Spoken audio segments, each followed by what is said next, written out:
算了。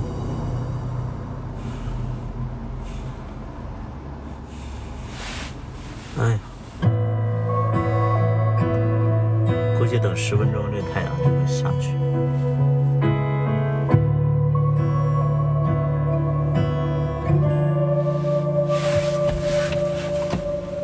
北东街的冰川在躁动。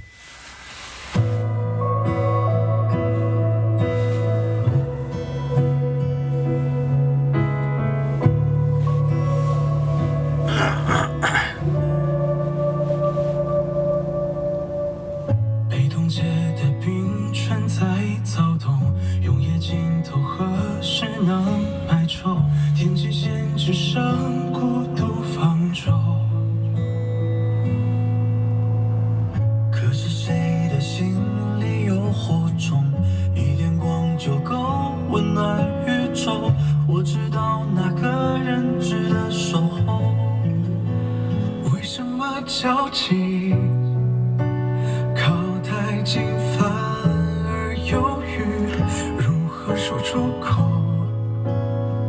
和未来相关的梦，当距离越遥远，某些感觉越强烈。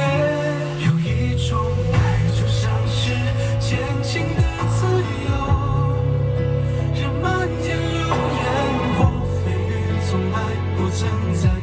喧哗之中只看见你，我们相爱就像是渐进的自由，在转身以后，忽近忽远，忽略极限，这奇迹命中注定，就请你相信。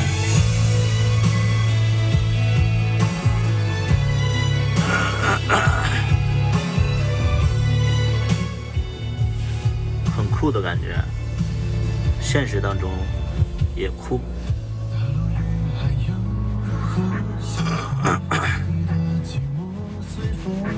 超酷。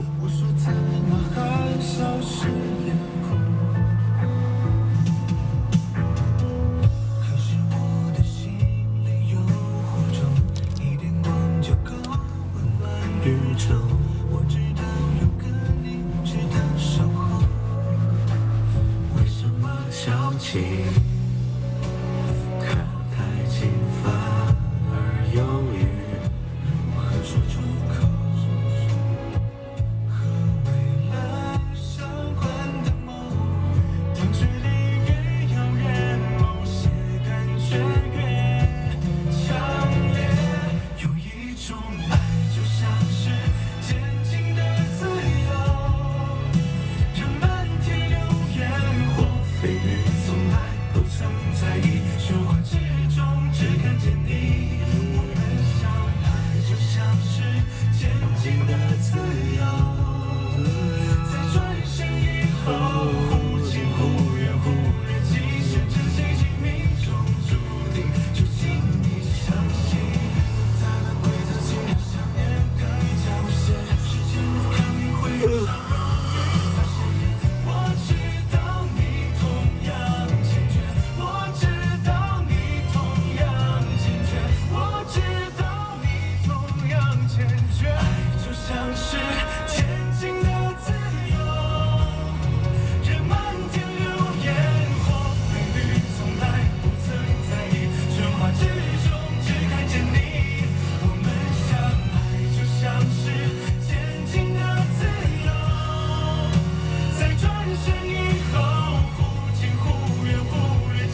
大夫在开车吗？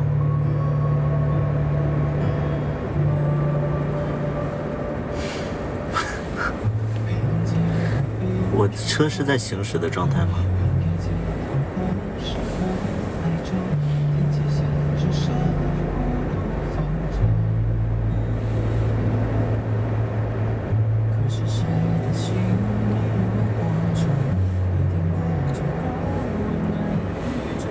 笑晕了，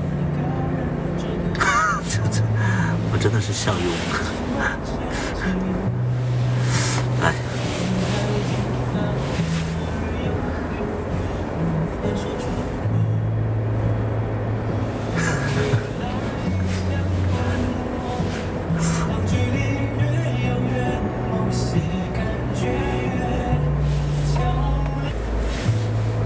那个33怎么这么会怼人呢？做我的专业怼手吧。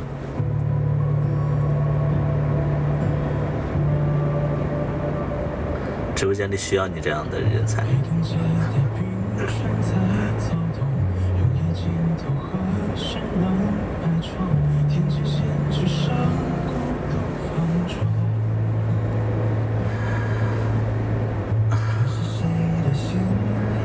他在副驾呢，为什么我在副驾呢？哪儿显示我在副驾？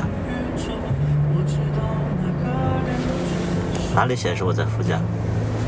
这是什么？是哪里显示了我在副驾？如说出口，相关的梦。刚才没看上方向盘。前进的自由。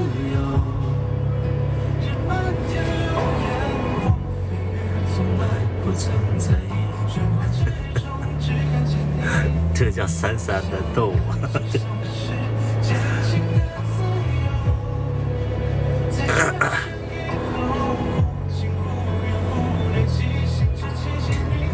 注定只请你相信。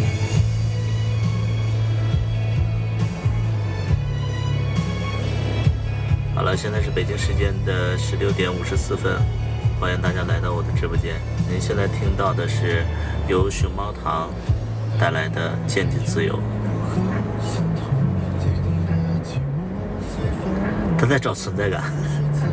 那你为什么怼不过他呢？大胖，大胖，你多大呀？你怼不过他是吗？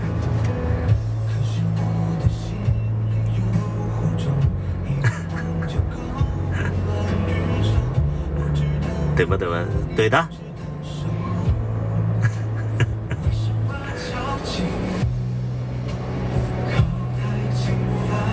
我这天都黑了，我这儿1个小时吧，还得差不多1个小时。那你应该是你应该是那个北方是不是？我这儿那什么我都不搭理他。对，我的粉丝小年轻居多，就是基本上都是在18岁到25岁居多，30多岁的其实就忍不了我这脾气。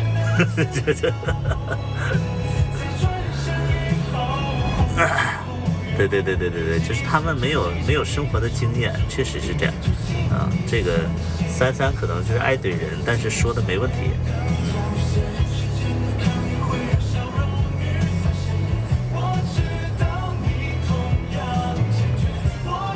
当你同样坚决，就像是前进的自由。对，因为我不年轻了，所以那些就是比我大一点的人家都喜欢年轻一点，或者说喜欢更老的，就不会找我这个就是这种中不尖的这个年纪的这个主播看。是不是这么道理？一般30、40岁的这个，他们要是喜欢年纪大的，就得喜欢50、60岁的，啊，可能就不喜欢我这种，就是我这个还算是比较年轻的这个中年人，对吧？对，他们可能喜欢更年轻。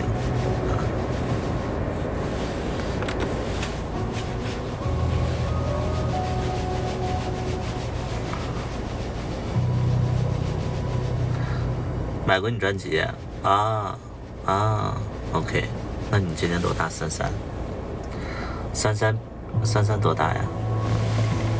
看不出来。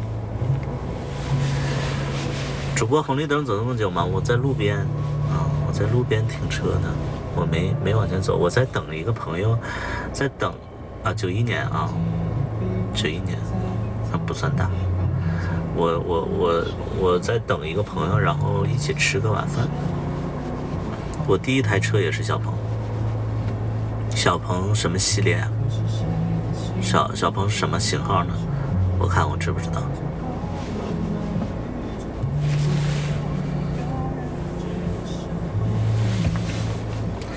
P7啊，P7现在卖的也很好啊。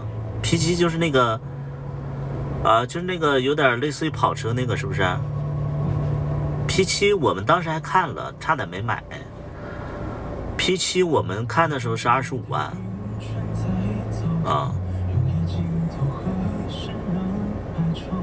你买的时候多少钱？我们看的时候是25万。然后跑车的那个外形，然后就是，但是我们开不惯小轿车，27万那没差多少好开质量差。小鹏国产车可能就那么回事儿。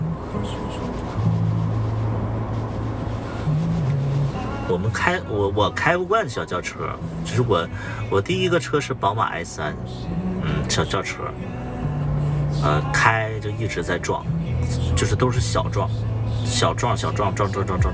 后来我就觉得这个车我开不惯，然后我就给我姐了，这也算是，我觉得就是跟我小轿车我就是开不惯，所以从那以后我就换那个 SUV。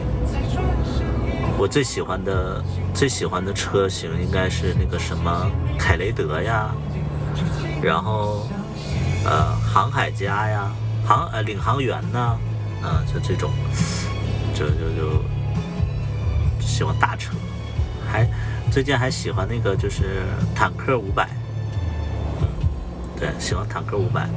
为什么我喜欢那个？就是有一些那个吉普车，我非常不是吉普车，就那种 SUV 户外的那种，我非常想买一个那个东西，因为我有的时候我那个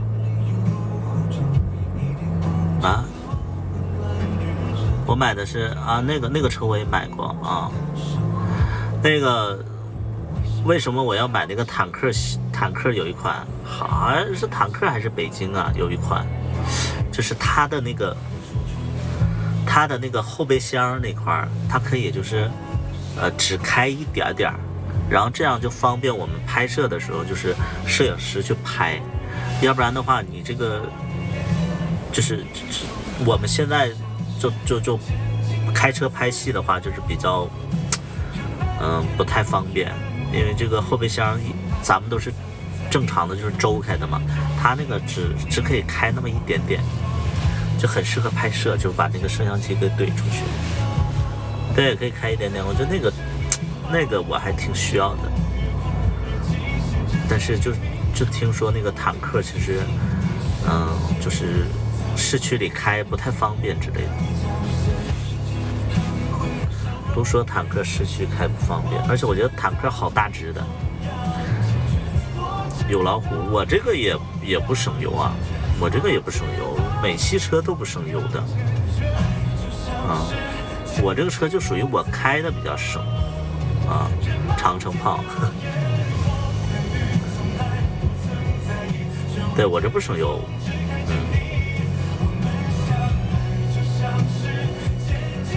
自由。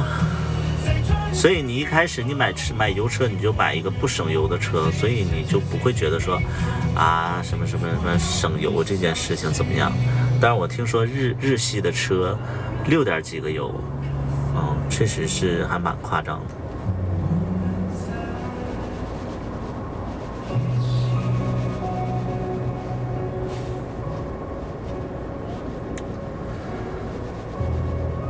油车我喜欢奔驰和 Mini 奔驰，当时我也差点买奔驰，但是那个就他们就说，奔驰的零件就是倒是坏了，就是奔驰的那个就是某一部分就是它就是容易坏，然后就是有毛病，完了到时候坏的话就没办法，就是得掉件什么就特麻烦。反正我就听这么，然后我们也问了那个销售，然后销售说确实是这样，对，就销售也说，哎，确实那个奔驰在这方面确实是有问题的。那后来我就没买。mini 敞篷玩玩，mini 敞篷我没见过，我就觉得 mini 对于我来讲的话太小了，受不了，就是会觉得腿伸不开。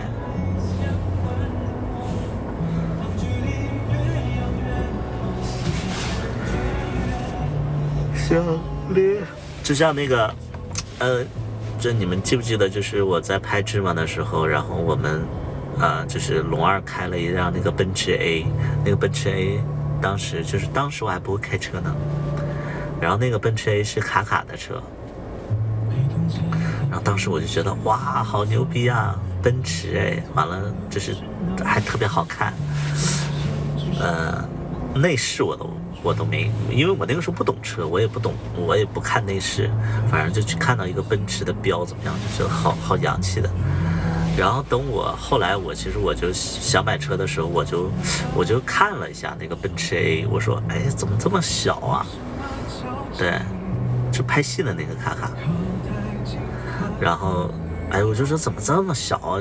当时拍戏的时候没有觉得这个奔驰 A 小。后来就是自己买的时候就发现不行，这个完全受不了。A 呀，对呀，奔驰 A 呀，这很小。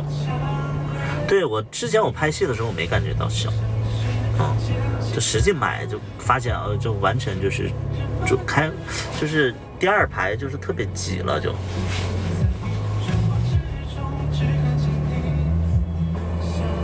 直到我开了我的这个 SUV， 我坐在这个我记得我买完车然后我往回开嘛，我试驾，其实这个车我也没怎么试驾没怎么试驾，然后那个我买完了以后我就往回家走，然后我开着这个凯迪拉克，然后就好像就开他妈公交车一样，就觉得视线好高啊，就特喜欢。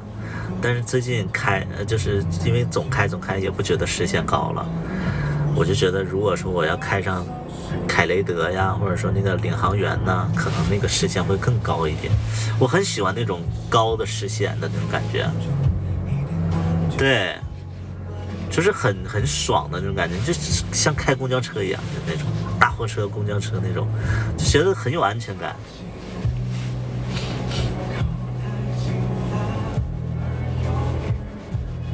是出口。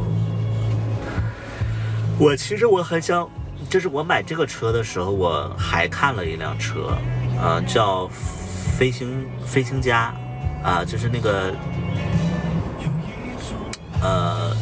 就飞行家，你们知道吧？可能你们不太知道，就是林肯的飞行家。那个车跟这个车其实是同等级的吧。但是林肯价格要比这个贵18万，要贵18万左右。但那个车真的超级漂亮，哎，买不起。对，现在50多个。那个车身长吗？反正也是6座、6、7座，也就是5米2左右吧。5米2左右，我觉得也不算特别长，5米2吧。我这个车是5米19。他那个车就5米2多，但是那个就是林肯的那种商务的那种豪华感，是凯迪拉克做不到的。对，就是林肯，它是属于，就是你们可能对美系车不太了解，就是因为我在买车的时候，我其实最喜欢的就是凯迪拉克和林肯，但是因为那个就因为自己没买过车，所以就是奔着 BBA 就奔着 BBA 就使劲了，所以买了一辆奔驰，一辆奥迪，一辆宝马。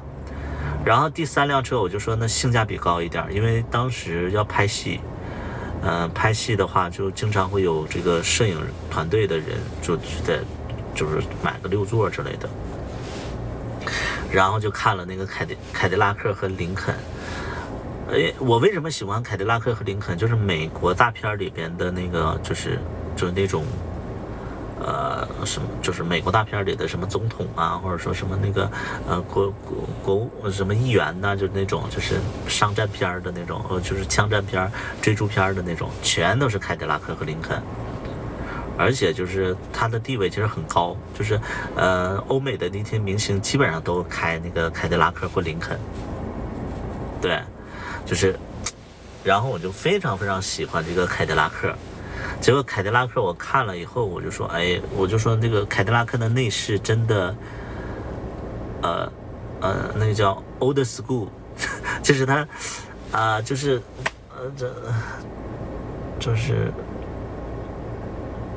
它就是上个世纪的东西。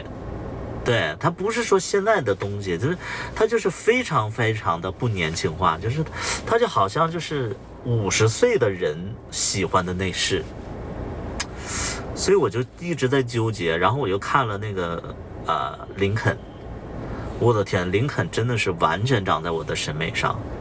林肯无论说从外形到车标到那个内饰到那个性能都非常非常的厉害。非常非常的厉害，但是一问价格53万，我当时我看是53万，现在可能就是50万，我觉得40多万也差不多，不知道这几年怎么样。然后这个是36万，那个是53万，后来我就说那行吧，省点钱吧，我就选了这个。其实我买这个车我也不太喜欢，但是就是因为拍戏要用。结果就是，一开始不喜欢，现在开着还挺好的。我就觉得凯迪拉克其实还蛮符合我的那个调性的，就是我也是比较old school， 就是会有一个不太时尚的一个完了思想也比较老派的这么一个调性，所以我后来我就逐渐的就跟这个车就是还蛮喜欢的，然后就融合进去了，就融合进去了。我一开始我非常非常不喜欢，我就觉得这个内饰就是，因为你知道，有的时候你买车你就习惯的就是说拍那个内饰什么的，就是你知道，就是抖音上经常会有人就是在车上然后拍抖音之类的，然后不经意照到自己的内饰就非常漂亮。我这个你看，我几乎我不拍内饰的。因为我这个内饰非常的丑，对，非常非常丑，我就说，算了。我给大家看一下我车的内饰，让你们知道就是，凯迪拉克有多丑。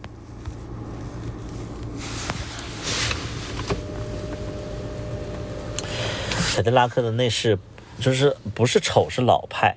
你们看这个方向盘，它就一点都不运动化，它就是有一点点就是奇怪，你知道吗？就是它这个方向盘都不像年轻的那种方向盘。你像这个我开过其他的车，我都觉得说，其他的那个方向盘非常的简洁，非常的那个运动，我就非常非常喜欢。然后结果你看这块屏他妈的一开始我都以为它这是黑白屏，就是它彩色部分非常的少。你看它里边的那个对，你们看，就比如说这个是播放器，这播放器跟那个收音机似的，对，就非常非常的就是就让你失望，你知道吧？就这个内饰，你都无力吐槽，你知道吧？对，它是一个非常非常非常 old school， 我就用这个词来形容。你看多老派呀，对吧？它是一个非常非常老派的一个东西。你看它就一进这个车里边，你就会觉得说，哇，这个肯定45岁了啊！就45岁的人会选择这种车，就这玩意儿，哎呦我的天！你瞅瞅，就人家都是夸一块大屏，你就不是说那种大连屏吧，咱们不要大连屏，但是你说你的屏，你的彩色的部分都没有。你看这个车，它连彩色的部分都很少，就是它的就是彩色性能就非常差，能懂吗？XT5比较时尚，不知道，没开过XT5。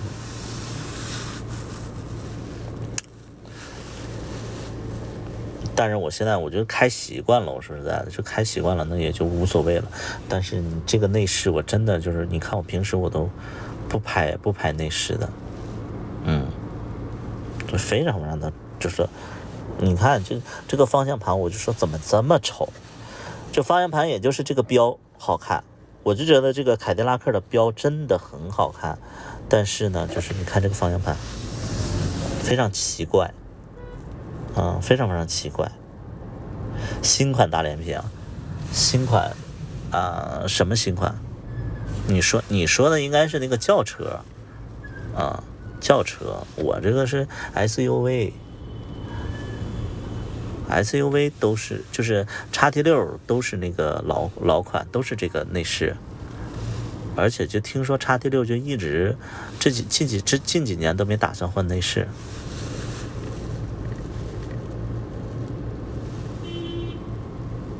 我都好久没保养了。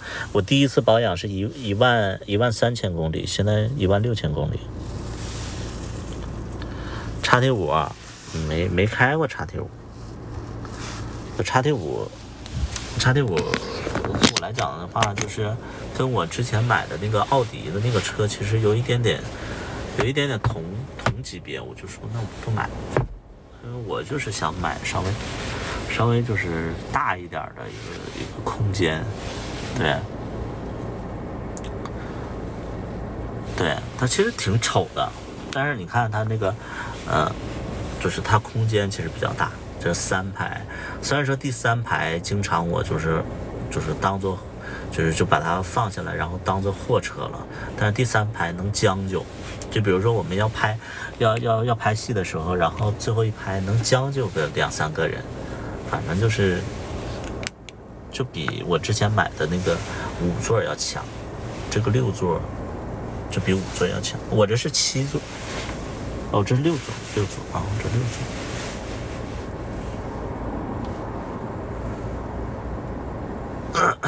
今年还要拍，对吧？今年还要拍。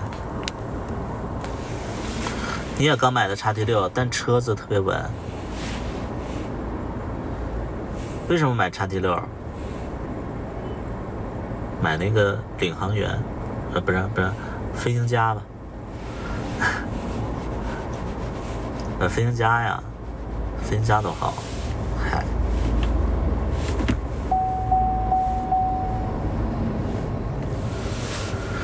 前进的自由。广州也太深圳也热乎，惠州也热乎，今天就非常热乎。我现在在开空调嘞。如果你不开空调的话，就是稍微有一点点热。来过重庆吗？我去过，当时是那个有一个一个比赛，然后我去做评委，待了能有1天还是2天，大霸气，就是外形很好看。XT6的外形真的很好看。为什么我要坚定就是去看XT6呢？因为我们小区里好像有一辆那个，还有1辆还是有2辆，就停车的时候我就能看到。我说这个车真的好看，真的霸气啊！当评委骂人吗？不骂人。我当评委就是我是什么呢？我是懒得跟网络上的人去虚假，但现实当中，就是你的礼貌就让你跟无论说这个现实中这个人有多招人烦，你也会就会非常耐着性子去跟他聊天。但是网络世界我就没耐心，对。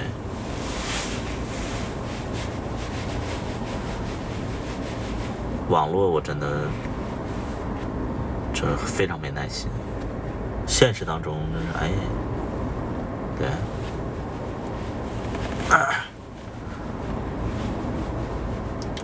我才多大？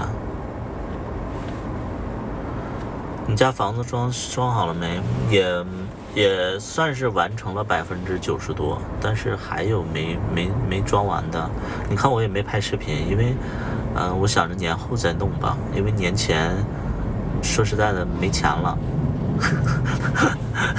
没钱了，就装修装到就是有一点点就怕钱花光了，因为装修是个无底洞。今年的戏什么时候拍？可能过完年，然后就筹备一下呗，啊。对，过完年筹备一下。年前肯定不会了，年前我充其量我就是再写剧本，我现在剧本才完成20%左右。我每次就是开拍之前我就疯狂的写剧本，我都不愿意提前写完的那种人，我是非常非常拖延症的那种。能透露剧名吗？没有确定剧名，就是《小茉莉2》嘛，《小茉莉前传》不是《小茉莉2》，应该小茉莉的前传啊，对，自己写剧本自己拍，那找人不得花钱吗？演员不变吗？演员肯定会变的，因为他拍的是前传呢，跟前传无关的人都不会在啊。因为有的人他不相关啊，那我拍前传，他时间线没有他呢，对吧？龙二来吗？不一定，啊，龙二不一定。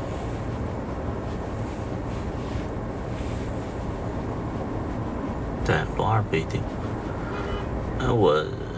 你们就可以理解为就是说，龙二他隔一段时间他有兴趣他就会拍，但是他突然有一段时间他就不想拍，那他就不拍。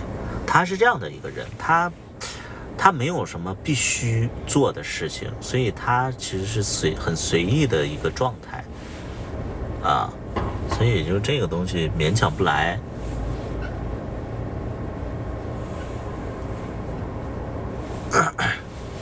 很随性的，对，他是隔一段时间他想做一些事情他就去做，隔一段时间他不想的他就不做，然后他就去做别的事情，他也没有太多限定，就自己要去做什么。他跟我不太一样，就是我是隔一段时间我会规定自己做一件事情啊，然后1年可能都要去完成自己的计划，就给自己排得满满当当。但他可能就是我觉得我不了解他，我觉得他可能也是财富自由了吧，就是具体的那个他的情况我也不是特别了解。我们可能就是在拍戏的过程当中，可能就是会偶尔的聊一聊。我觉得他应该已经财富自由了，所以他没有什么该做不该做的事儿，能明白吗？他不像我可能还在就是挣扎，对，我可能这财富还不行。而且我觉得这个其实也跟财富自由也没关系，可能就是也是跟心态有关系。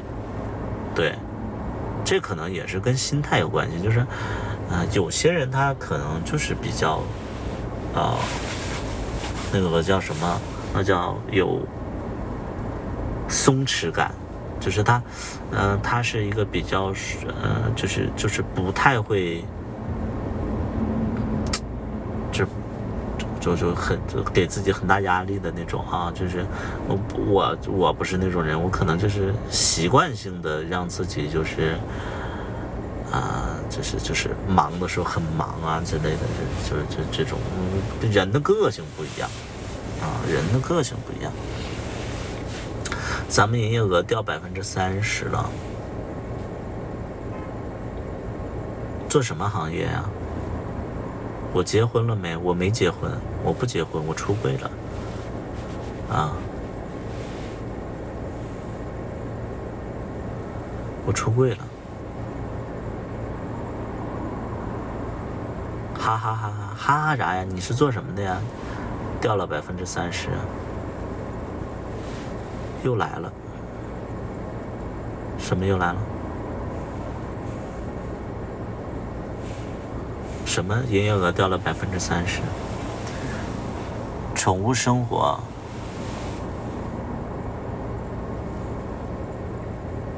哎，我怎么好像有点印象？是不是我问过你啊？是我问过你是干什么的？啊，没有啊。那现在这做宠物那个还挺多的啊。空调关了吧，晚上。你没加我绿泡泡，我做了8年。小茉莉看不了了吗？小茉莉一直能看呢。小茉莉为什么看不了了？我不知道啊，这2天我没看啊，我不知道能不能看，反正就是哔哩哔哩能看呢，我记得。眼镜很好，眼镜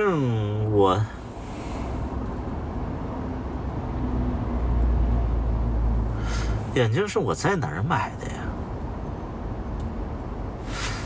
反正就是川久保玲的。川久保玲这个牌子你们都见过这个牌子是不是？川久保玲见过吧？你们见过这个牌子？就是那个小心心，然后上面那个带个俩眼的那个。主播跟罗二在一起过没？没在一起过。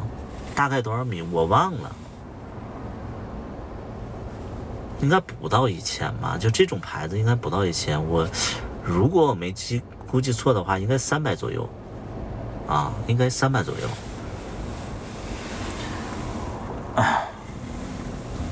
什么东西啊？这个我开特效了，这个是女装特效吧？这个是。我就说我眼睛怎么这么奇怪啊？我刚才那个就是随便弄了一个特效啊，赶紧关了。我说这个眼睫毛是怎么回事？哎，啊，可以了。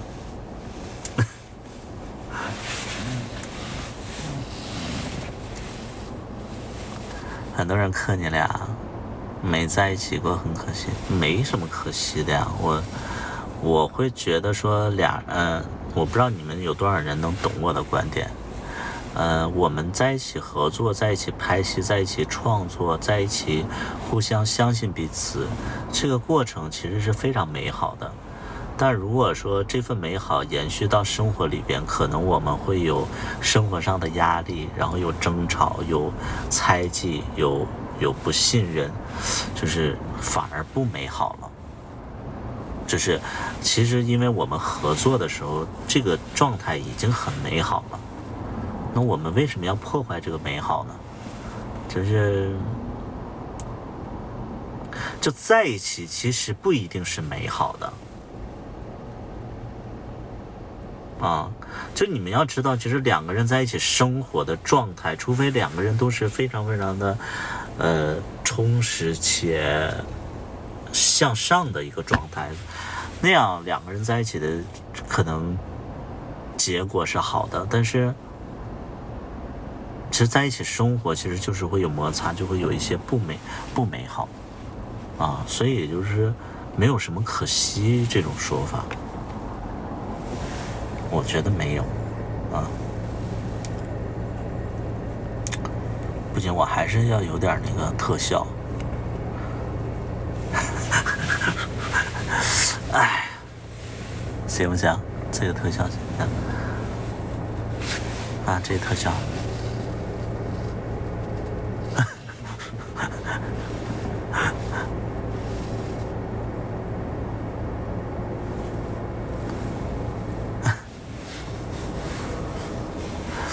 不用特效也挺好看的啊。用特效吧啊，用特效。头发都白了。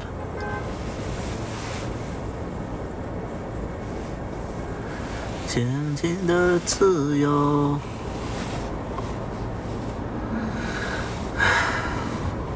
等一个朋友吃个晚饭，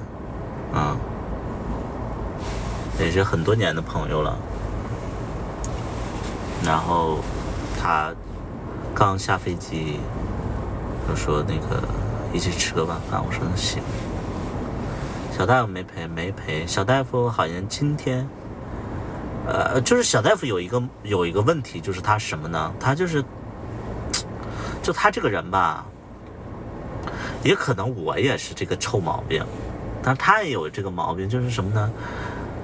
他不去跟你说他去做什么，他说过一遍他就不说了。但我有的时候我可能记不住，我的记忆当中他要去考试，他昨天去考试了，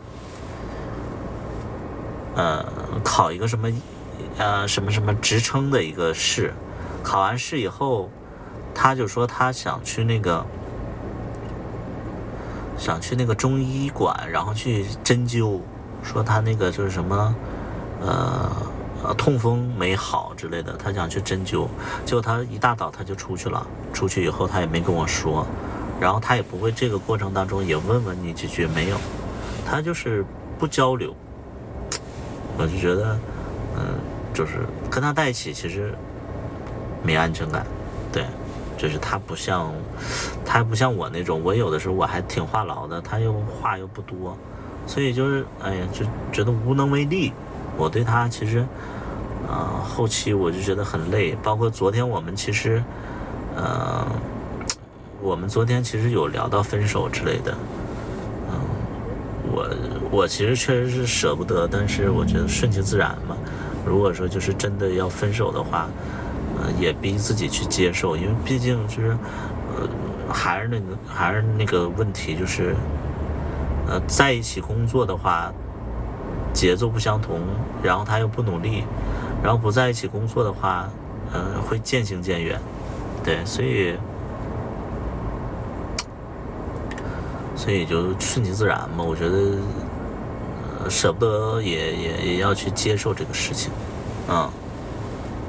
就对，就是所以我就是也请大家，因为我这么多年我都在直播，我觉得就是一直以来我都是喜欢小孩，但是我谈了这份2年的感情，我不是说这段感情我很后悔啊，或者说我很不开心，其实我挺开心，但是这一段2年的感情就会让我对小孩子，就是我觉得我不再会选择小孩子了我不再会选择小孩子了，我真的我希望我下一段的人生就不着急谈恋爱了，然后就算是谈恋爱可能也是找一个稍微就是各方面都让你轻松一点的就是小孩子我不是说小大夫不好，但是小大夫他就是普通的小孩子，小孩子就是很多事情让你操心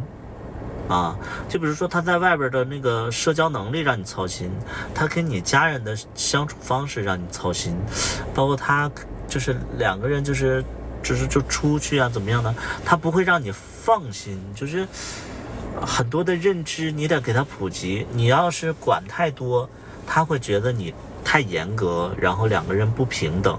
你要是不管他又会觉得说，那这些我不懂，你为什么不教我？我有的时候我掌握不好这个度，你们能懂吗？就是你看，有的时候我跟小大夫说话，我就是非常的横，我态度非常不好，然后我就觉得说我好像不太对劲儿，然后呢我就不管了，也出问题。但是你温柔的去告诉他一些事儿的话，他不听，就是我们沟通现在已经出了问题了。你们能懂吗？就是我说起来这些事儿吧，我不会觉得很可笑，或者说怎么样的，我就很轻松的跟大家分享。就是我会觉得说，你用力过猛的话，他会觉得你凶；你温柔一点，他就是皮了嘎叽的，他就挺懒散的。然后你要不管的话，你要做你自己的事情，他会觉得你不搭理他，抛弃他了。哎呀，就是我掌握不好这个度，对，我掌握好我掌握不了，你知道吧？就是你看我平时就是我一般的状态下，我其实说话跟他很凶，我真的对他很凶，因为我曾经我对他好的时候，我发现他不听你的。他不听你的，然后就导致了现在很诸多的问题。因为就是你们要知道，两个人在一起生活，就是如果说对方不听你的话，那可能不一定说他一定会就是他那个观点一定是错的，但是肯定的是什么，两个人的方向可能就不统一了。如果说两个人在一起的话，不一定说一定要听谁的，但是如果说谁强的话，你尽量去跟他去贴合，真的是这样。你两个人一定会有两个思想，但是我们怎么去就妥协这件事情，就是谁的能力强一点，那我们就去听谁的，因为他能力强，他肯定不会坑你。你就比如说谁赚钱多，或者说谁的社交能力强，谁对待事物的看的东西更全面一点，那我们在有一些争论的时候，有一些分歧的时候，我们尽量去听这样的一个人。但是他又不听，那就无形的就导致了可能两个人就会有一点点发展路线就有一点偏颇，你当下你是看不出来这个偏离的这个状态的，等过了一段时间，你会发现越来越偏，最后导致的结果就是两个人距离拉远了，就距离拉远了，就是长期的结果以后，你就会发现距离拉远了，这个可能是后期你都没有办法去妥协的，就是逐渐就远了，其实两个人在一起就是会非常的疲惫。我现在就有一点点就疲惫，我倒没有说非常疲惫，但是我就觉得说，哎呀，跟他在一起完了，我就反复的这个观点，就是我跟他在一起，他又没什么想法，然后我的生活压力就比较大，然后跟他沟通，跟他交流，他一开始不同意，逐渐的他觉得我说的对了，然后他就开始去改变的过程当中遇到一点点挫折，然后就不改变了，不改变我们就会有矛盾以后我就会跟他吵架以后我就骂他一顿，他好几天，过2天又完了他就跟他吵架就好2天又完了，就是很累，然后就现在导致了就是两个人的可能未来的路数就不会在一起了就是可能我未来可能要做这方面工作，他可能要做那方面工作，逐渐的可能两个人就不想再去坚持了。你骂他，他会哭吗？他不会哭。你骂他的话，他会给你犟。我们的吵架是什么样呢？我们的吵架一般都是什么？就是我们有意见了以后，我跟他提，然后他不听以后给我惹急了，我就骂他一顿，他就跟我犟了以后，然后我俩就冷战以后我就受不了，我就跟他提分手他就慌了以后，然后就开始哭就跟我道歉完以后听2天，然后听2天我就觉得他挺乖的，然后我就在心里我就在想说，哎呀，你作为一个老公，你也不能就对人特别凶，然后就开始和善的去跟他正常的那种相处方式，然后过2天他又出个毛病，你温柔的跟他说，他又是不听，然后你俩吵完了，他跟你犟完了以后，你冷战跟他提分手，然后他又哭完了好2天，就反复复，反复，你们知道吧？就反复复，他就是好那么2天，对。对，我都已经摸清了，就是你但凡对他好，他过2天他肯定就是会惹一个事儿，惹你发火。对，提分手，顺其自然，我觉得就顺其自然顺其自然就好。对，也没有，我还是那句话，就是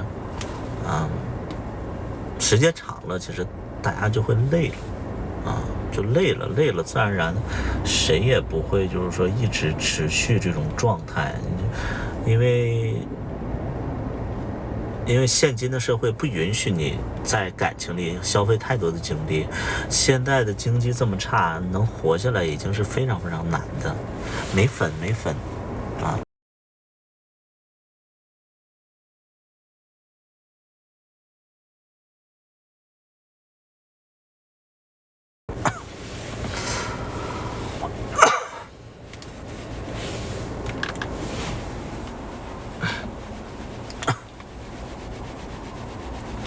接下来买的车和房怎么办？什么买的车和房怎么办？什么买的车和房怎么办？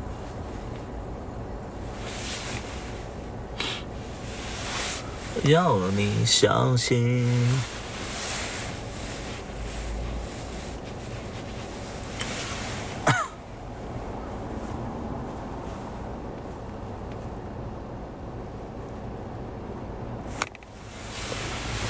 哎呀，我一直都觉得说，不是说谁对谁错嘛，那感情里没有对错嘛。但是，既然说俩人在一起的话，肯定是要往好的方向去走，好好过日子。就是我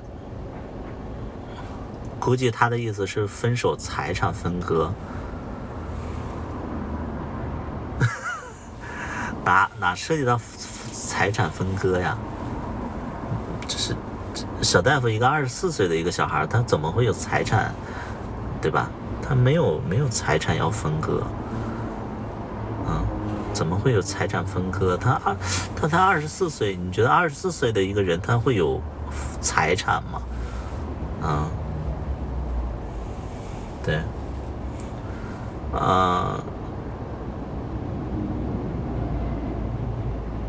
生意不是蛮大的，我没有生意了，我就是现在的这个，你别说我生意很大，那肯德基、麦当劳大不大？海底捞大不大？那人该关的店都关了几百家店，那人家不比我厉害吗？对吧？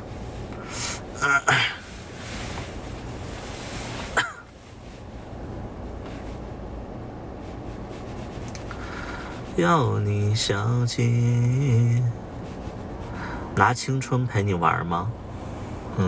我不知道你说的是什么意思，就是你可以说的更直白一点，就是你想跟我就是聊天的话，你就是说的直白一点啊。对，就是你突然说这么一句话，我就不知道该怎么跟你交流啊。他应该说的是之前给小大夫买的车吧？我记得之前，什么之前？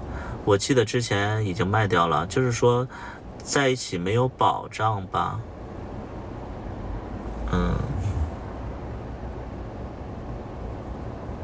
我没懂，在一起没有保障，这什么意思？就是你们可以再直白一点。就是你们可以再直白一点，就是你们说的这些观点的话，我就觉得很隐晦啊。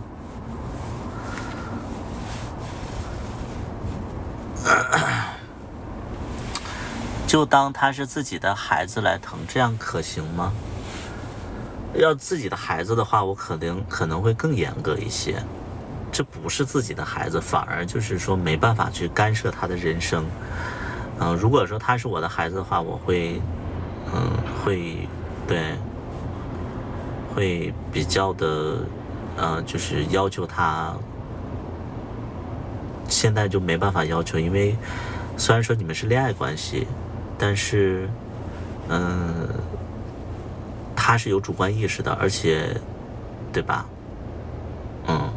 所以就是，都是独立的个体，我没有办法对他的人生去过多的干扰和就是那个干预，对啊，我没办法，就是，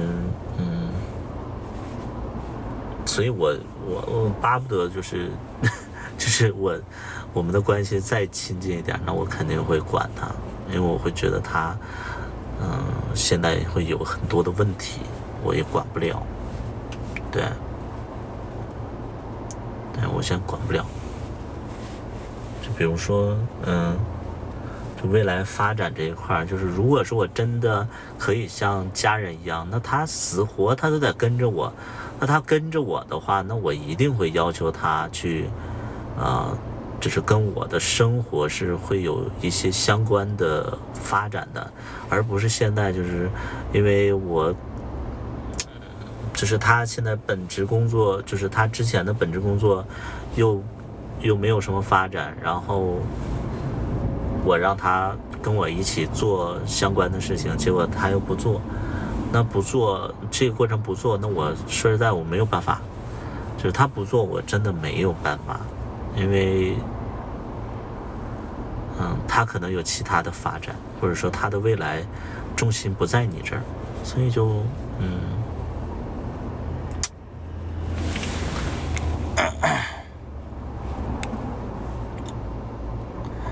我觉得他让你买车就有点离谱了。买车这件事情，我觉得很简单的一个道理就是什么呢？就是我想对他好一点，那也是我主动提出来想给他买车，那他接受了，我觉得也很正常，对吧？就是，我不觉得有什么，就是因为那个时候自己的状态其实是很喜欢他，很想为他做一些事情的，对。那我觉得买车这件事情还好，而且我只是付了个首付，他跟我在一起，我说实在，我之前我跟别人在一起的时候，可能给别人花的钱比他要多，他跟我在一起1年之后，给他们就是花了10多万，我觉得这也就还好，我就觉得也还好，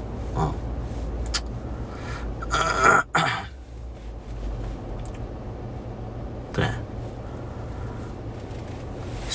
小医生是不是在湖南开车的那个？什么乱七八糟的，就是。对，我其实就是买了个车，付了个首付而已，对。要是这种东西，外在的东西有啥用？你叫风云吗？你叫风云还是风？你叫风云是不是？我可以叫你风云吗？我当时状况也不好，我当时状态其实是，已经开始不好了，就是经济状况已经开始不好了。风云呐，我跟你提，就是你说的这个观点啊，其实你这个观点，外在的东西确实是，没啥。就是没啥了不起的，但是你要知道，有的小孩子他就是喜欢车呀。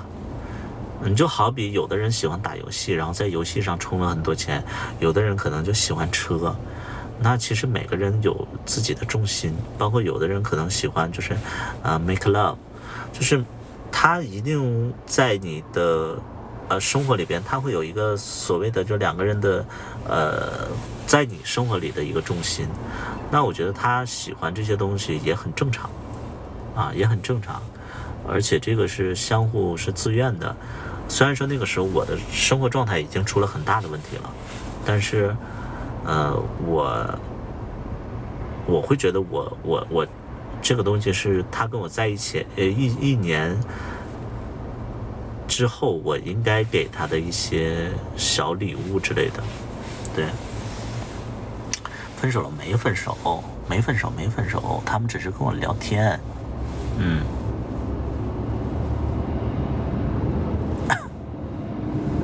对，我就大方的给予，大方的接受，对，就是我觉得这些东西都还好，就是就是你们要知道一点，就是说，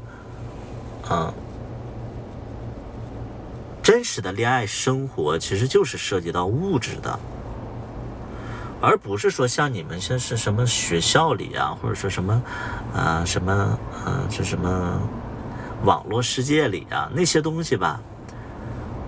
人处于不同的阶段，你在现今的社会里边，你就是会涉及到所谓的物质方面的东西啊。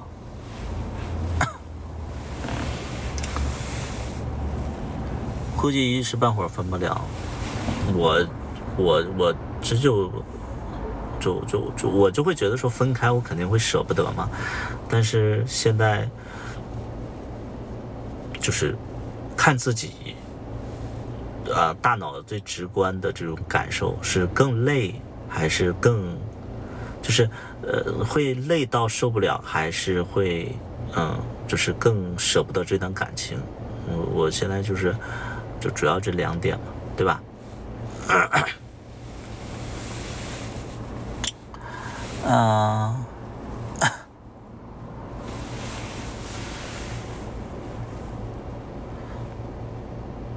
他跟你在一起花了时间，不是我就是我觉得很现实的东西是什么？就是我没有觉得说他陪我就要给他钱，其实是我会觉得说，那段时间，因为这里边其实有很多事儿的，就是我跟小大夫在一起的时候，其实我没有特别喜欢他，然后就是会觉得说他人挺好的，然后对我也挺好的，然后我又喜欢小孩，就是我俩在一起的时候，我对他的感情大概只有70%左右，就是他就是在我心里就是一个及格的一个对象，都没有过多的那种情感的交集。然后我因为那段时间我也是事业心爆棚嘛，我几乎跟他交流的非常少，然后但是他给我的感觉就是他非常的踏实的就在家里帮我遛狗啊，帮我收拾屋子呀，洗衣服啊之类的，所以不知不觉就在自己工作，就是那段时间不是开酒吧吗？就在自己忙碌的1年状态里边，我其实就忽略他了。我也没有觉得说什么就是他帮我做这些事情我很愧疚，不是，是逐渐的我会突然意识到，可能我从一开始的没有那么喜欢，到后来我离不开他了，然后离不开他之后，然后再加上自己事业方面其实就出了大问题，1年之后出了大问题，然后出了大问题，其实那个时候就想跟他分开，因为我会觉得我自己啥也不是，然后需要自己去处理这些事情，我也不想有一段感情就是搁置我的这个发展之类的，所以我就有想跟他辞职。但是那个时候其实因为是你人生低谷的时期，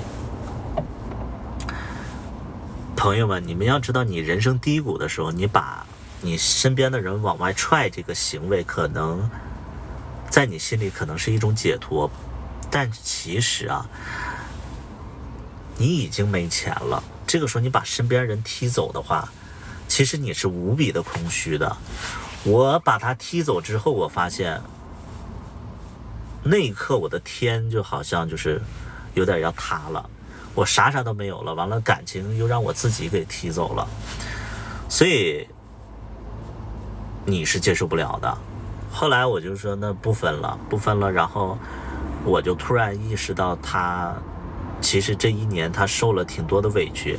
比如最简单的例子就是他那个时候他在医院工作，他是在离我住的地方的距离大概有20公里，他那个时候每天要挤公交挤地铁上班，每天他都会回家来我这儿，然后再去上班20公里。然后我就觉得我失而复得，再加上我觉得确实很辛苦，我就说那买一辆车吧，买一辆车吧，就这样，就这样就买了。而且当时我是跟他说，我说咱买个便宜的，因为我当时我就打算，我因为他跟我在一起1年多了，然后又特别好的一个状态，所以我就说那我拿出15万给他买个车。后来他看不上15万的车他看不上15万的车，因为我觉得就是我拿出15万，然后他可以全款买个车嘛。结果他看不上15万的，他要买30万的。反正我就是给他15万，对吧？我就给他15万，然后他后来他自己贷款。其实因为当下也是，就是我带他买车的时候，他突然不喜欢15万的了，然后突然就是奔30万的使劲了。我也没办法，因为你当下就在买车的状态里边。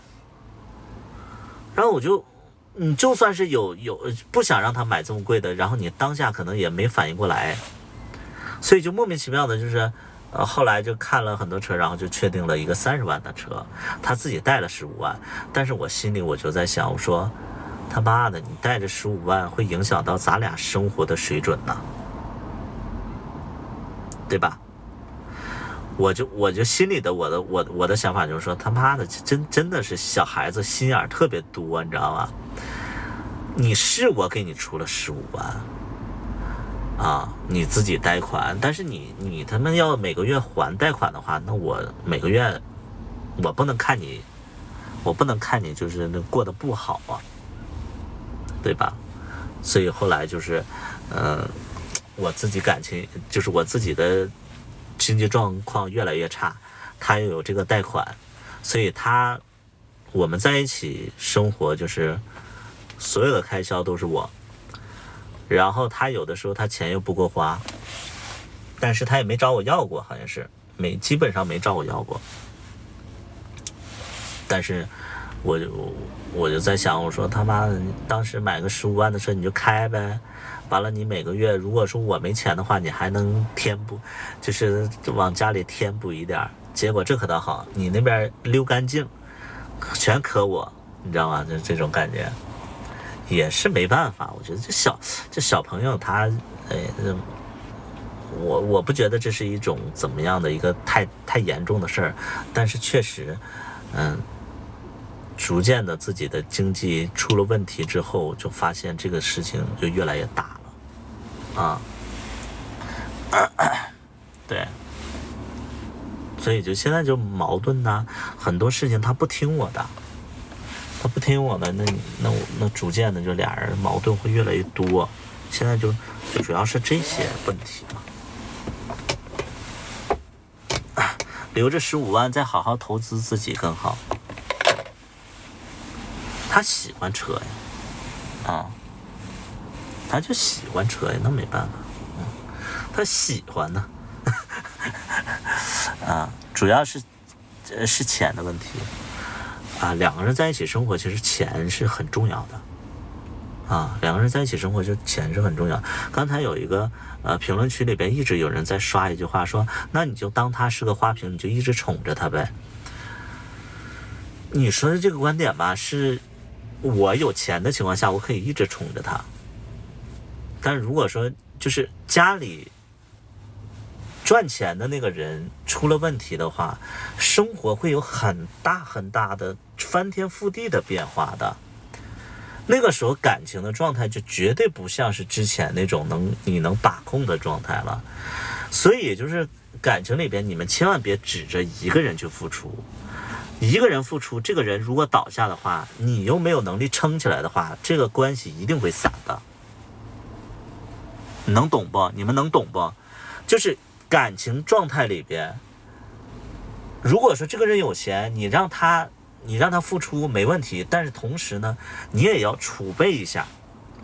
就比如说那个时候好的时候，我每个月我在负责家里所有的开销的时候，小大夫要稍微有点心眼的话，他自己存点钱，他手里能有个几万块钱，等我不行的时候，他能坚持的付一下生活的费用，这样家就不会散。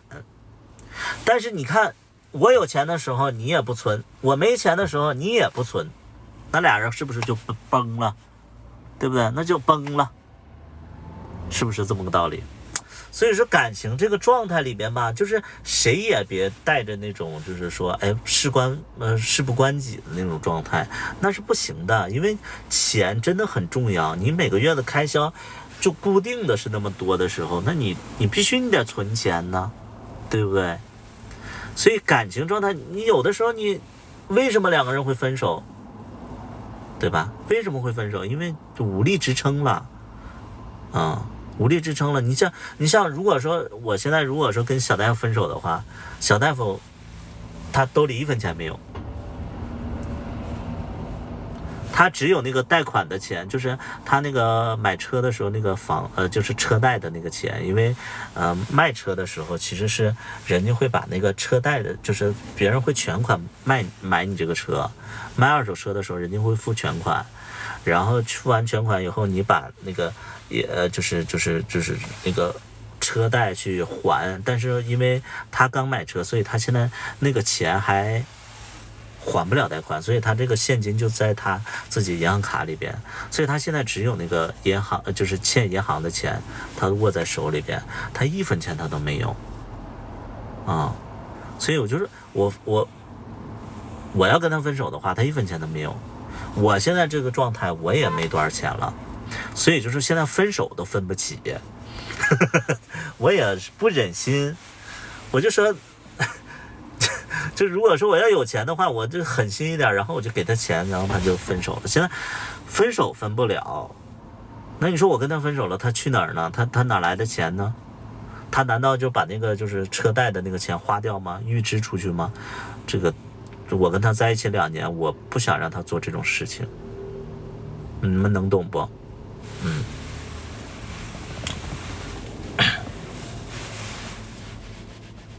那就是舍不得嘛，对吧？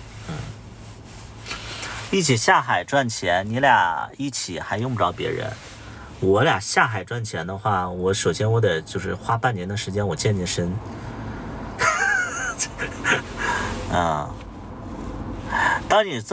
当你说出这个话的时候，就说明你已经没有那么爱他了。就是你们就像这个什么呢？就像这个就是那个星辰的这个人，你说的这一句话，就是说什么？当我说出来，就是我已经没那么爱他了，就说明你压根你就没谈过恋爱。我不是在反驳你，但是你要知道，两个人在一起的一个状态的情况下，就是2年左右的时间，已经不涉及到什么你爱我我爱你的状态了，更多的是两个人在一起就是一个生活的一个习惯，一个伴侣，然后就是一个就是我心中有你，你心中有我的，我们从来不会把这个什么爱不爱的挂在嘴边。你让我跟他在2年的过程里边，然后我们天天你爱我我爱你，然后老婆么么哒，我们做不到的。你跟你妈和你爸还会说我爱你你爱我吗？都说的非常非常的现实，就是生活在一起之后是非常非常现实的。能明白不？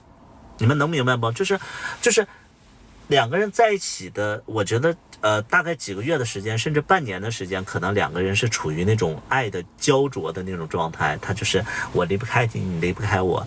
但是1年的时候，也可能就是说，感情可能会就是突然就是迎来的一个就是最后的一个小高潮，等等这个热度一散去之后，决定两个人能在一起的主要原因就是你们的沟通和你们的对事情的一些认知和未来的发展，就仅此而已。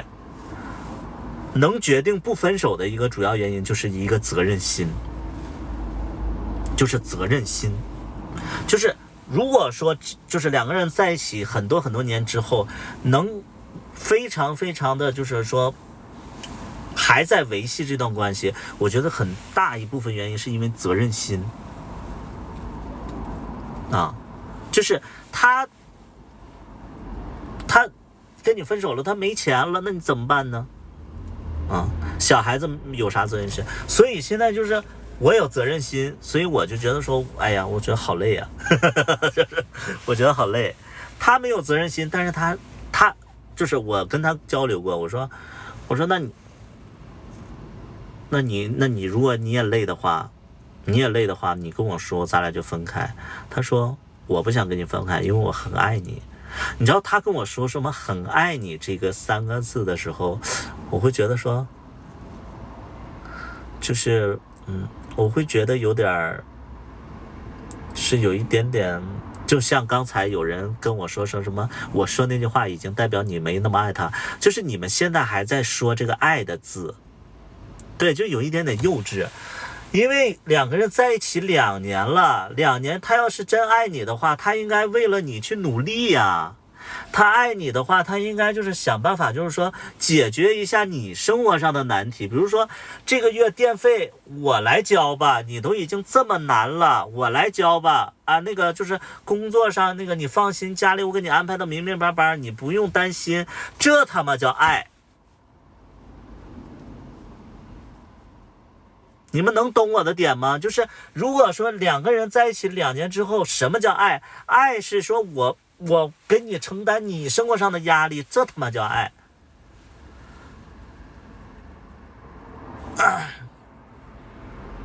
他现在就是我跟他规划的一些事情，他不去完成，然后就是那个生活上他也没有给我任何的那些就是情绪没有价值，然后生活上不能提供任何的帮助，然后就是一起约定的事情他不完成，然后他告诉我不分手，因为爱我。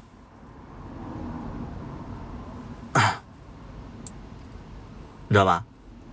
就是这种爱也太肤浅了吧，这叫爱了啊？这是年轻人的爱。我无数次跟他说过，我说那个什么呀，我说你看你一点那种生活的压力都没有。我说他妈的，我这个月我他妈电费又交了他妈几百块钱。我说你但凡你说你能省下来几百块钱，然后帮我交1个月电费，我都心里就是会有一点点就是他要帮我交1个月电费，我心里会非常非常的暖心，就是他能给我情绪的那种就力量啊。他能给我那么一个月电费，就是我们现在1个月电费大概300-400块钱，他能帮我交1个月电费，我都会觉得说我老婆长大了，懂事了，知道心疼人了，为了你我豁出去了，就是你知道有这种感觉。哎，但是你什么都不做，然后你突然跟我说你爱我，你这爱的点在哪里呢？你知道吗？你在哪里？我不知道，这你知道吗？对，所以就是什么你爱这么的，我觉得相反是我非常爱他。你看我虽然说在直播上我会分享我的故事，但是我在直播上我分享故事，你们依然能感觉到其实我一直在负责他的生活起居开销。他现在每个月的社保都是我交的，他连社保的钱都没有，都是我在交。他吃喝穿都不用钱，明明是我爱他吧，对吧？那怎么能说是他爱我呢？说我不爱他了，那我不爱他，那我就完完全全不管他就好了呀。明明是我爱他呀，然后那个人说你这么说就代表你没有那么爱他了，你这什么逻辑呢？就是但凡你们要谈过恋爱都知道，就是那句话说的非常对，就是爱到最后全凭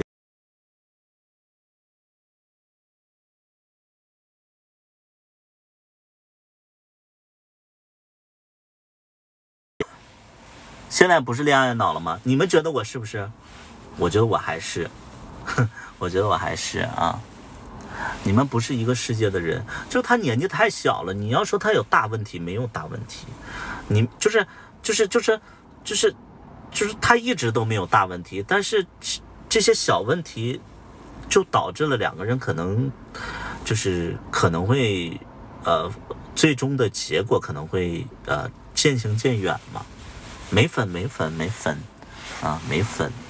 对，他很小，他比我小9岁，他很小，所以就是他所有的问题我都能理解。但是现在有一个特殊的情况，就是说现在经济特别不好，导致房价也跌，然后生意也做不了。所以你看我这几年努力的方向，无论是就是你们要知道我为什么现在会变得这么惨。其实就是因为现在的经济出了很大的问题，不是说我的经济出了问题，是整个全世界的经济都出了问题，特别是咱们国内的经济也出了很大的问题。你想想，我前几年努力的方向，一个方向是在开酒吧，现在整个的消费降级，然后失业的失业，然后那个回老家的回老家，一线城市也没多少人。那现在就没有人出来消费，所以就是说人工成本又一直降不下去，最终我们就选择就是关店了，这是第一点。我另外一个努力方向就是我买了就是3年买了4年买3年买了3套房子，结果呢房价也是嗷嗷跌你知道吗？房价也是嗷嗷跌。你房价我其中一个房子我亏了60万还是80万呢？然后深圳的房子因为你不卖它就不跌，那你惠州的房子我卖，那我就跌了60万，所以这就导致了你看我店做不下去了啊，然后再加上那个相关部门不允许这个群体开那个酒吧嘛，那就突然就损失了100万，然后这个房价也暴跌，所以就导致了我经济完全就瘫痪了啊，完全瘫痪了。所以就是当你不行的时候，那个时候你心里就渴望的是什么？就是说我有爱情，我还好有一个人陪伴我在我身边，那我就就是有一个人就是能温暖你的内心，然后俩人一起把这个，因为我觉得就是这个经济现在大萧条的这个周期大概也就是2年左右，我说等这2年过去了，然后这2年你跟你对象在一起，然后就是安安稳稳的度过这2年，2年之后找个机会，找个那个点，说不定咱们还能这个再重新的那个起来，是不是？但现在就是说你对象现在也就是完完全全没有方向，完了你规划的东西他又不听你的。现在就是我们现在问题就是什么呢？就是哎呀，就累，累，没有说养不起。